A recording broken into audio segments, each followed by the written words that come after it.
Penghiburan dalam penderitaan. Akulah orang yang melihat sengsara disebabkan cambuk murkanya. Ia menghalau dan membawa aku ke dalam kegelapan yang tidak ada terang. Sesungguhnya, aku dipukulnya berulang-ulang dengan tangannya sepanjang hari. Ia menyusutkan dagingku dan kulitku, tulang-tulangku dipatahkannya. Ia mendirikan tembok sekelilingku, mengelilingi aku dengan kesedihan dan kesusahan. Ia menempatkan aku di dalam gelap seperti orang yang sudah lama mati. Ia menutup segala jalan keluar bagiku. Ia mengikat aku dengan rantai yang berat. Walaupun aku memanggil-manggil dan berteriak minta tolong, tak didengarkannya doaku. Ia merintangi jalan-jalanku dengan batu pahat dan menjadikannya tidak terlalui. Laksana beruang ia menghadang aku, laksana singa dalam tempat persembunyian. Ia membelokkan jalan-jalanku, merobek-robek aku dan membuat aku tertegun. Ia membidikkan panahnya, menjadikan aku sasaran anak panah. Ia menyusupkan ke dalam hatiku segala anak panah dari tabungnya. Aku menjadi tertawaan bagi segenap bangsaku, menjadi lagu ejekan mereka sepanjang hari. Ia mengenyangkan aku dengan kepahitan, memberi aku minum ipuh. Ia meremukkan gigi-gigiku dengan memberi aku makan kerikil.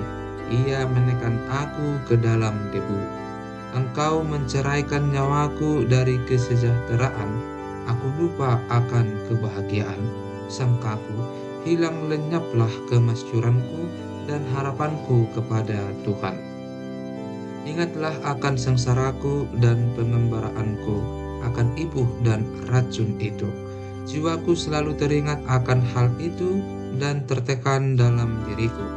Tetapi hal-hal inilah yang kuperhatikan, oleh sebab itu aku akan berharap. Tak berkesudahan kasih setia Tuhan, tak habis-habisnya rahmatnya, selalu baru tiap pagi, besar kesetiaanmu.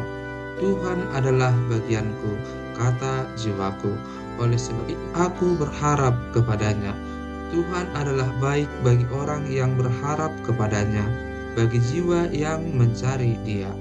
Adalah baik menanti dengan diam pertolongan Tuhan. Adalah baik bagi seorang pria memikul kuk pada masa mudanya. Biarlah ia duduk sendirian dan berdiam diri kalau Tuhan membebankannya. Biarlah ia merebahkan diri dengan mukanya dalam debu, mungkin ada harapan. Biarlah ia memberikan pipi kepada yang menamparnya. Biarlah ia kenyang dengan cercaan. Karena tidak untuk selama-lamanya Tuhan mengucilkan. Karena walau ia mendatangkan susah, ia juga menyayangi menurut kebesaran kasih setianya. Karena tidak dengan rela hati ia menindas dan merisaukan anak-anak manusia.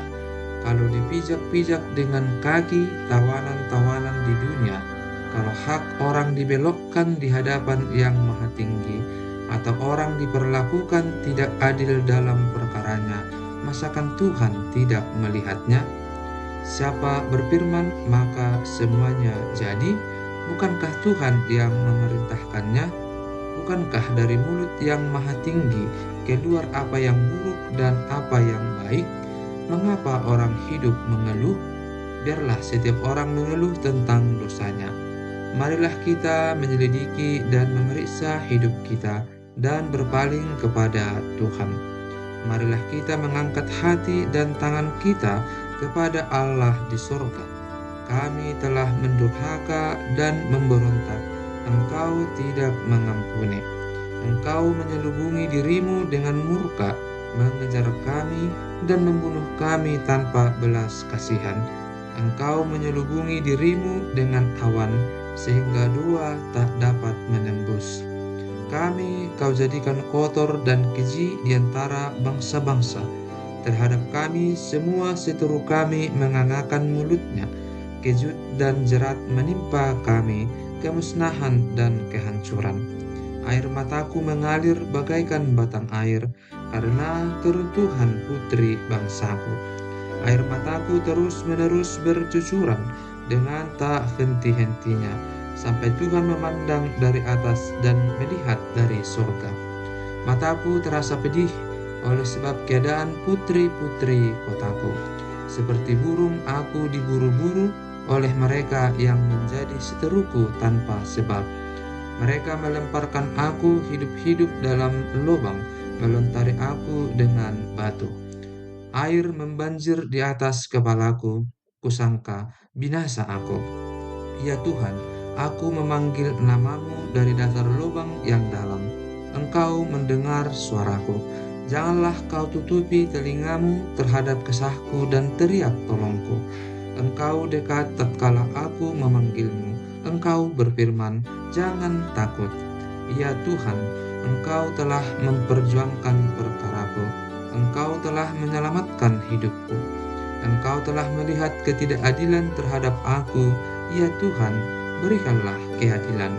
Engkau telah melihat segala dendam mereka, segala rancangan mereka terhadap aku.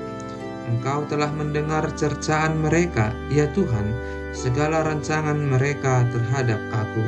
Percakapan orang-orang yang melawan aku, dan rencana mereka terhadap aku sepanjang hari. Amatilah duduk bangun mereka, aku menjadi lagu ejekan mereka. Engkau akan mengadakan pembalasan terhadap mereka, ya Tuhan, menurut perbuatan tangan mereka. Engkau akan mengeraskan hati mereka, kiranya kutukmu menimpa mereka. Engkau akan mengejar mereka dengan murka dan memunahkan mereka dari bawah langit, ya Tuhan. Sengsara Sion yang dahsyat. Ah, sungguh pudar emas itu. Emas murni itu berubah. Batu-batu suci itu terbuang di pojok tiap jalan. Anak-anak Sion yang berharga, yang setimbang dengan emas tua, sungguh mereka dianggap belanga-belanga tanah, buatan tangan tukang periuk. Serigala pun memberikan teteknya dan menyusui anak-anaknya. Tetapi putri bangsaku telah menjadi kejam, seperti burung unta di padang pasir. Lidah bayi melekat pada langit-langit karena haus.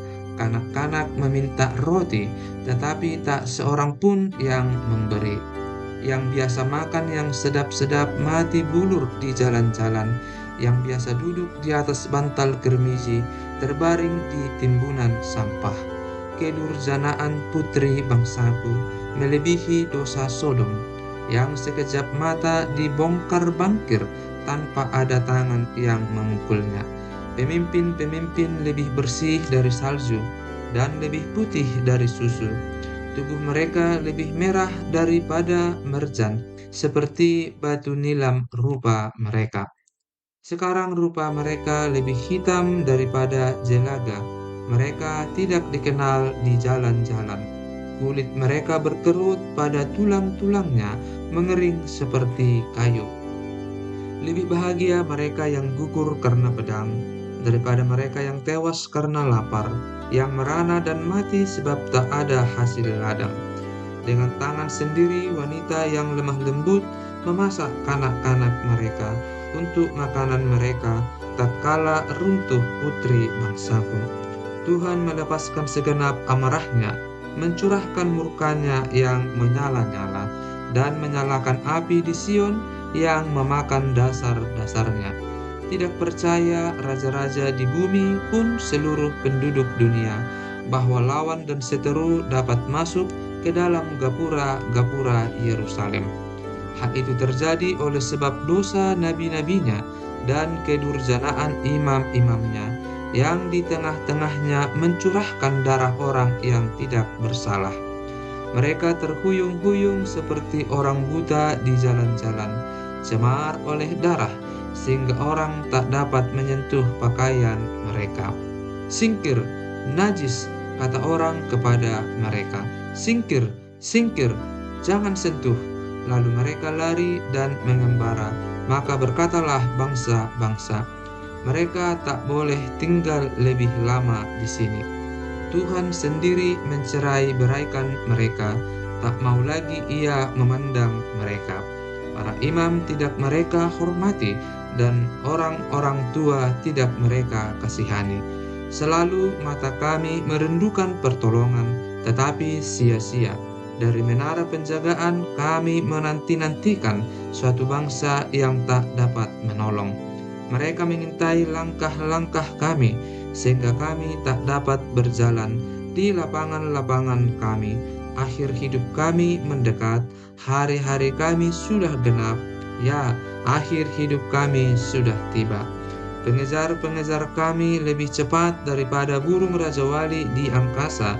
Mereka memburu kami di atas gunung-gunung, menghadang kami di padang gurun. Orang yang diurapi Tuhan, napas hidup kami, tertangkap dalam pelubang mereka. Dia yang kami sangka dalam naungannya. Kami akan hidup di antara bangsa-bangsa. Bergembira dan bersukacitalah, hai putri Edom, engkau yang mendiami tanah Uz, juga kepadamu piala akan sampai. Engkau akan jadi mabuk lalu menelanjangi dirimu. Telah hapus kesalahanmu, putri Sion. Tak akan lagi Tuhan membawa engkau ke dalam pembuangan, tetapi kesalahanmu, putri Edom, akan dibalasnya, dan dosa-dosamu akan disingkapkannya. Doa untuk pemulihan. Ingatlah, ya Tuhan, apa yang terjadi atas kami. Pandanglah dan lihatlah akan kehinaan kami. Milik pusaka kami beralih kepada orang lain, rumah-rumah kami kepada orang asing. Kami menjadi anak yatim, tak punya bapa, dan ibu kami seperti janda. Air kami minum dengan membayar. Kami mendapat kayu dengan bayaran. Kami dikejar dekat-dekat, kami lelah. Bagi kami tak ada istirahat. Kami mengulurkan tangan kepada Mesir dan kepada Asyur untuk menjadi kenyang dengan roti. Bapa-bapa kami berbuat dosa, mereka tak ada lagi, dan kami yang menanggung kedurjanaan mereka. Pelayan-pelayan memerintah atas kami, yang melepaskan kami dari tangan mereka tak ada. Dengan bahaya maut karena serangan pedang di padang gurun, kami harus mengambil makanan kami. Kulit kami membara laksana perapian karena nyerinya kelaparan. Mereka memperkosa wanita-wanita di Sion dan gadis-gadis di kota-kota Yehuda. Pemimpin-pemimpin digantung oleh tangan mereka, para tua-tua tidak dihormati. Pemuda-pemuda harus memikul batu kilangan, anak-anak terjatuh karena beratnya pikulan kayu. Para tua-tua tidak berkumpul lagi di pintu gerbang, para teruna berhenti main kecapi. Lenyaplah kegerangan hati kami, tari-tarian kami berubah menjadi perkabungan. Mahkota telah jatuh dari kepala kami, wahai kami, karena kami telah berbuat dosa. Karena inilah hati kami sakit, karena inilah mata kami jadi kabur. Karena bukit Sion yang tandus, di mana anjing-anjing hutan berkeliaran. Engkau, ya Tuhan, bertahta selama-lamanya. Tahtamu tetap dari masa ke masa. Mengapa engkau melupakan kami selama-lamanya, meninggalkan kami demikian lama? Bawalah kami kembali kepadamu, ya Tuhan, maka kami akan kembali. Baharuilah hari-hari kami seperti dahulu kala. Atau apa engkau sudah membuang kami sama sekali? Sangat murkakah engkau terhadap kami?